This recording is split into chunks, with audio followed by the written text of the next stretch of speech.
பாருங்க உறவுகளே, இந்த பச்சை பிள்ளை என்ன பாவம் செஞ்சிச்சு. யாரும் சோறு போட வேண்டாம், நான் சோறு போட்டு நான் வேலைக்கு போயிடுவேன். சாயந்தரம் அந்த டீயெல்லாம் போட்டு மாவு சத்து மாவு வச்சு நான் வச்சுட்டு போவேன். 8 நாய் வச்சுருக்கேன். 8க்கும் தெரு நாய் தான். ஒன்று என்னோடய நாய், 7 நாய் தெரு நாய் சாப்பாடு போடணும் உறவுகளே.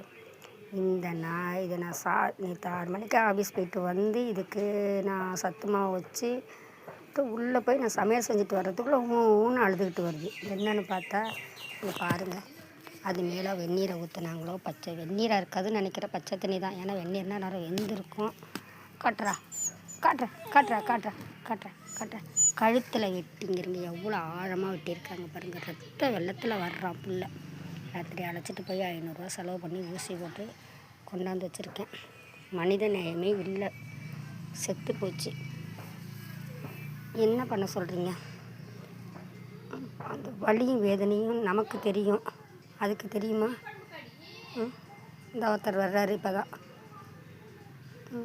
நமக்கு தெரியும், நம்மளுக்கு ஒரு சின்ன முள் குத்துனா கூட நம்ம இங்கேருந்து போய் ஊசி போட்டுக்கிறோம். அந்த வலியை பொறுக்க முடியாமல் இருக்கும். கழுத்தில் இப்படி வெட்டியிருக்காங்க பாருங்கள் உறவுகளே. நீங்களே பாருங்கள், அந்த புள்ள பச்சை புள்ள வலியில் துடித்தான். சின்ன நேரத்தில் அழைச்சிட்டு போய் பக்கத்தில் வெட்டினரி டாக்டர்கிட்ட போய் ஒரு 500 செலவு பண்ணி ஊசி போட்டு வந்து படுக்க வச்சுருக்கேன். ஒன்றும் சாப்பிடல, படுத்துருக்கான்.